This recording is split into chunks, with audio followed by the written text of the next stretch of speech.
Russian তেল এই একটি ইস্যু নিয়ে পুরো পশ্চিমা বিশ্বে এখন তোলপাড়। আর আগুনে ঘি ঢেলেছেন ডোনাল্ড ট্রাম্প তার বিস্ফোরক মন্তব্যে। মার্কিন প্রেসিডেন্ট ডোনাল্ড ট্রাম্প সরাসরি আক্রমণ করেছেন ইউরোপীয় ইউনিয়ন এবং ন্যাটো সদস্যদের। তার অভিযোগ, রাশিয়া ইউক্রেন যুদ্ধ চলছে, নিষেধাজ্ঞা চলছে, কিন্তু ইউরোপের দেশগুলো এখনো রাশিয়া থেকে তেল কিনছে। ট্রাম্পের ভাষায়, যারা রাশিয়ার তেল কিনছে তারা আসলে যুদ্ধ বন্ধ হতে দিচ্ছে না। তীব্র ভাষায় তিনি বলেছেন, পশ্চিমাদের একসাথে দাঁড়াতে হবে, নইলে রাশিয়াকে থামানো অসম্ভব। তিনি ন্যাটো দেশগুলোকে চিঠি পাঠিয়ে স্পষ্ট বার্তা দিয়েছেন, বলুন কবে শুরু করব, আমি প্রস্তুত আছি। সবাই যদি ঐক্যবদ্ধ হয় রাশিয়াকে চাপে ফেলা যাবে।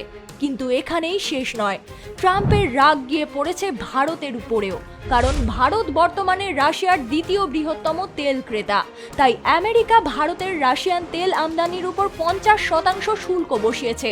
যদিও ট্রাম্প পরে কিছুটা নরম সুরে বলেন, ভারতের মতো বিশাল অর্থনীতিকে পুরোপুরি এড়ানো সম্ভব নয়। অন্যদিকে রাশিয়া ভারতের পাশে দাঁড়িয়ে স্পষ্ট জানিয়েছে, ভারত আমাদের নির্ভরযোগ্য মিত্র। এদিকে ইউরোপের ভেতরেই এখন বড় দ্বন্দ্ব, একদিকে আমেরিকার চাপ, অন্যদিকে জ্বালানির সংকট। অনেক ইউরোপীয় দেশ রাশিয়ান তেল ছাড়া টিকে থাকার কথা ভাবতেও পারছে না। ফলে একদিকে ট্রাম্প চাইছেন সবাইকে নিয়ে ঐক্যবদ্ধ নিষেধাজ্ঞা, অন্যদিকে ইউরোপের বাস্তবতা সেটাকে ঠেকাচ্ছে।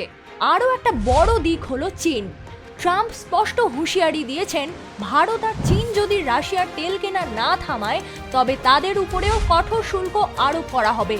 অর্থাৎ ট্রাম্প সরাসরি বৈশ্বিক অর্থনীতি ও বাণিজ্যের উপর চাপ তৈরি করেছেন। এই অবস্থায় বিশ্বজুড়ে প্রশ্ন উঠেছে, ট্রাম্প কি সত্যি পশ্চিমাদের ঐক্য গড়ে তুলতে পারবেন, নাকি তার এই কঠোর অবস্থান উল্টে পশ্চিমা জোটে বিভাজন বাড়িয়ে দেবে?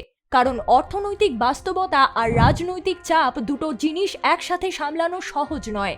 ট্রাম্পের এই বার্তা কেবল রাশিয়াকে নয়, বরং গোটা বিশ্বের জ্বালানি রাজনীতিকে নতুন মোড়ে নিয়ে যাচ্ছে। এখন দেখার বিষয়, পশ্চিমা জোট এক হবে, নাকি এই তেলের খেলা বিশ্ব রাজনীতিকে আরও অস্থির করে তুলবে।